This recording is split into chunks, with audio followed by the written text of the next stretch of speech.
Vincent Ribeiro-Gaillon, bonjour. Bonjour Christelle. Vous êtes directeur exécutif de Sodica Corporate Finance. Votre société est spécialisée dans le conseil financier des actionnaires et des dirigeants des ETI et des PME. Quels sont vos principaux domaines d'expertise ? Comme vous l'avez dit, nous sommes conseil financier des entreprises et des PME et des ETI, spécialisés dans la transaction de taille moyenne. C'est-à-dire que nous faisons des transactions, nous conseillons des chefs d'entreprise sur des opérations allant jusqu'à 250 millions d'euros de valorisation.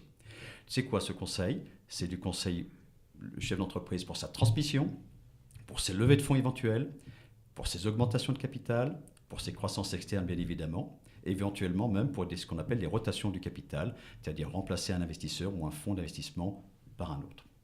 Voilà.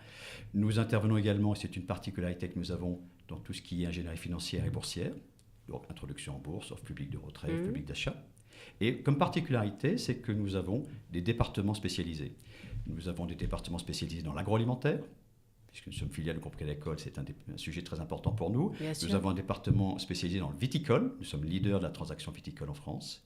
Et nous avons, depuis 3 ans maintenant, une activité de conseil en immobilier, c'est-à-dire que nous conseillons nos entreprises et également des personnes très fortunées sur des arbitrages sur des murs, des ventes de murs, des cessions de murs ou des sociétés qui portent des murs.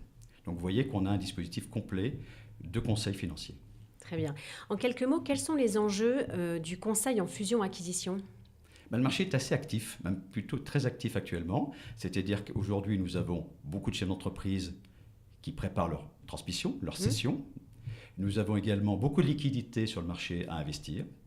Et puis enfin, nous avons plusieurs secteurs d'activité qui sont en train de se concentrer. Je pense notamment à l'aéronautique, je pense également au travail temporaire. Très bien. Quelle est la force de votre conseil et de votre savoir-faire comparé à ceux de la concurrence ? Nous avons des atouts importants à valoriser. Premièrement, nous avons une particularité, c'est que nous sommes à la fois en région, à Paris, des généralistes et des sectoriels. C'est-à-dire que nos clients bénéficient de la proximité, c'est-à-dire que nos équipes sont basées depuis toujours en région, dans les grandes villes, avec des experts en fusion-acquisition là-bas. Proches de leur territoire. Et de l'autre côté, nous avons des expertises sectorielles, comme je disais, en viticole, en agroalimentaire, en immobilier, mais également en aéronautique, en ENR, en énergie renouvelable, en tourisme, en technologie de l'information. Ce qui nous permet d'améliorer encore notre service, notre expertise, de nous différencier pour bien comprendre les problématiques du client, son secteur d'activité et ses besoins. Ça, c'est une différence. Deuxième différence, c'est que nous sommes en ingénierie financière et boursière, comme je disais. Donc, on peut accompagner un client et lui proposer tout un panel d'activités allant de la levée de fonds privés, mais pourquoi pas également l'introduction en bourse. Très bien. Ma dernière question concerne vos projets. Quels sont-ils à court terme et à moyen terme ? Nos projets sont de continuer à se développer, accompagner ce marché actif, accompagner également et continuer à développer notre réseau international de partenaires. Je ne l'ai pas dit tout à l'heure, mais nous avons un réseau international assez fort de partenaires avec des sociétés qui font le même métier que nous, en tant que conseil du dirigeant actionnaire dans différents pays, ce qui nous permet d'accompagner nos clients dans leurs opérations à l'étranger. Nous allons continuer également à nous renforcer dans les régions.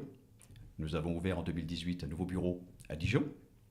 Et puis nous allons continuer à développer des expertises sectorielles. J'ai parlé du renouvelable, c'est un gros développement.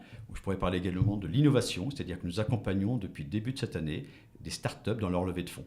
Donc pour accompagner les clients que nous avons et les startups dans leur levée de fonds pour continuer leur développement. Très bien. Vincent Ribeiro-Gaillon, merci beaucoup d'avoir répondu à nos questions. Christelle, merci. À très bientôt. À bientôt, merci.